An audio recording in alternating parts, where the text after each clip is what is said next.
New research reveals that our sense of smell changes the colors we see. Hello, curious minds! Maligayang pagbabalik sa ating channel kung saan natin natuklasan ang mga pinaka-nakakaintriga na pagtuklas sa mundo ng agham.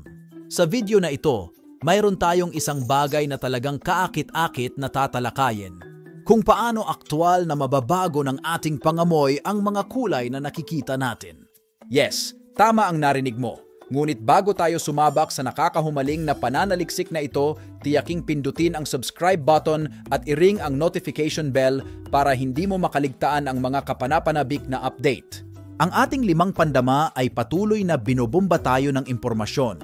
At ang ating utak ay may kahangahangang paraan ng pagbibigay kahulugan sa lahat ng ito. Madalas itong pinagsasama-sama ang impormasyon mula sa maraming mga pandama tulad ng pagkonekta ng mga amoy sa mga texture, pitch, kulay at kahit na panlasa. Halimbawa, maaari mong iugnay ang mas maiinit na temperatura sa mas maiinit na kulay o ilang partikular na kulay sa lasa ng mga partikular na pagkain tulad ng lasa ng orange sa kulay kahel. Ngunit dito ay mas nakakaintriga. Ang isang kamakailang pag-aaral na inilathala sa Frontiers in Psychology ay nagpakita na ang mga walang malay na cross-modal na mga asosasyon sa ating pangamoy ay maaaring makaapekto sa paraan ng pagtingin natin sa mga kulay. Ang nangungunang may akda na si Dr. Ryan Ward, isang senior lecturer sa Liverpool John Moores University sa Liverpool, UK, ay nagsagawa ng pag-aaral upang galugarin ang mga nakakaintriga na koneksyong ito. Kasama sa eksperimento ang 24 na kalahok na nasa hustong gulang na nasa pagitan ng 20 at 57. Lahat ay walang anumang kapansanan sa pandama o paggamit ng mga deodorant o pabango. Ang mga kalahok ay inilagay sa isang kinokontrol na kapaligiran at nalantad sa iba't ibang mga amoy, kabilang ang caramel, cherry, kape, lemon, peppermint at walang amoy na tubig bilang kontrol. Ang mga pabango na ito ay ipinakilala sa silid gamit ang isang ultrasonic diffuser. Kaya ano ang isiniwalat ng eksperimento? Well, nang ang mga kalahok ay ipinakita sa mga amoy na ito, nagpakita sila ng isang kaakit-akit na ugali na ayusin ang mga slider ng kulay sa isang screen upang lumayo mula sa neutral na kulay abo. Sa madaling salita, naiiba ang kanilang nadama ang mga kulay kapag nalantad sa ilang mga pabango. Halimbawa, ang halimuyak ng kape ay nagparamdam sa kanila ng kulay abo bilang higit na pulang kayumanggi kaysa sa tunay na neutral na kulay abo. Katulad nito, ang amoy ng karamelo ay humantong sa kanila na makita ang isang kulay na pinayaman sa asul bilang kulay abo.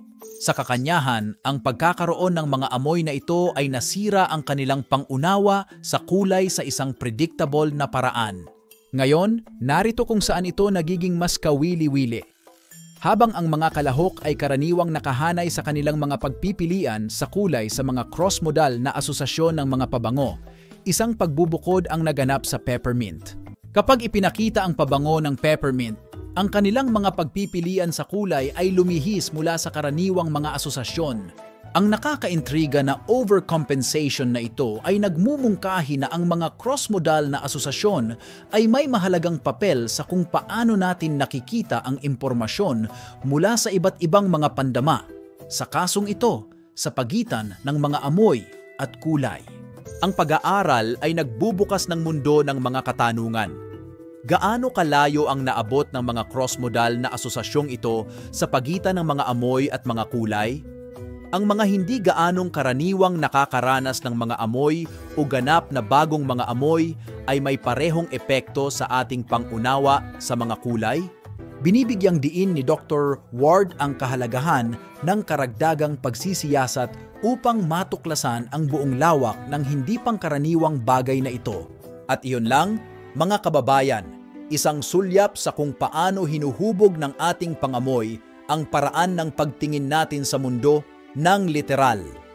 Ang hindi kapani-paniwalang pananaliksik sa larangang ito ay nagpapaalala sa atin na ang mga koneksyon sa pagitan ng ating mga pandama ay mas komplikado at kaakit-akit kaysa sa ating naisip.